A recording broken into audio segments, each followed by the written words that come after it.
Hello મિત્રો, રાધે રાધે. તો તમારું સ્વાગત છે મારા નવા બ્લોગમાં. તો સવાર પડી ગઈ હતી અને મારા બાબુ પાણી ભરવા જાય છે અને હું ઓટો વોટો ધોઈને કચરો વાળવા લાગી ગઈ છું. તો બસ કચરો વાળીને આસો કીધું પોતું નથી મારવું, નહીં ને ચા નાસ્તો કરવા બેસી જઈશું. તો દેખો રોટલી વઘારી છે અને મારા બાબુ નહીં આવી ગયા છે. તો બસ હવે મારા બાબુ નોકરી જશે અને હું બેસી ગઈ લાલાની સેવા કરવા માટે. તો લાલાને એકદમ સ્નાન કરાવીને એમનો શૃંગાર કરી નાખ્યો છે અને રાધારાની જોડે બેઠા છે. તો કમેન્ટમાં તે લખવા ના ભૂલતા મિત્રો. તો બસ લાલાની સેવા કરીને કપડાં ચેન્જ કરીને મારા જે કોલિંગ નહોતા કરવાના એટલા માટે થોડું રસોડાનું કામ કરવા નીકળ્યું છે. મારે કોલિંગ ના હોય એ દિવસે મને કંઈક ને કંઈક હું એમ થાય કે ચલો થોડી સાફ સફાઈ થઈ જાય. તો બવા પાડી દીધા છે અને દેખો ડબલ બધા લુખવા કાઢ્યા છે. હવે ત્યાં આગળ લૂખી દઈશું બધું. તો અને બધું નીકાળ્યું છે. તો કેવું એટલે એક તો ગરમી બી બહુ પડી રહી છે તો પંખો ચાલુ કરી નાખ્યો હતો.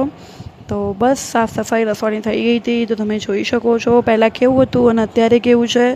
એકદમ બવા પાડીને મસ્ત સાફ કરીને પોતું મારીને એકદમ રસોડું બધું ધોઈને કેવું ચોખ્ખું કરી નાખ્યું છે.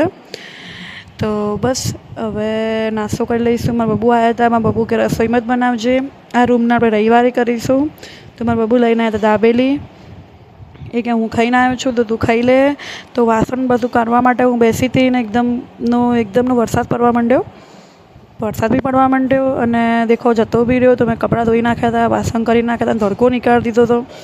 તો દેખો આટલા બધા વાસણ કરી નાખ્યા હતા, રસોડું કરવા નીકળ્યું હતું એટલા માટે. અને મને સખત માથું ચડ્યું હતું તો નહીં લીધું હતું કેમ કે વરસાદની પલટી હતી એટલા માટે.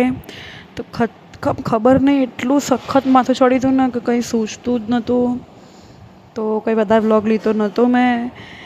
તો બસ ખાઈ કરીને આરામ કરવા બેસી ગઈ છું. માથું તો હજુ દુખે જ છે મને. તો બસ અને હું મારા બાબુ હવે સૂઈ જઈશું. તો આજના માટે આટલું. તમને મારો વ્લોગ ગમ્યો હોય તો લાઈક કરો, શેર કરો, કોમેન્ટ કરો ના ભૂલતા મિત્રો અને સબસ્ક્રાઈબ બી કરો. રાધે રાધે.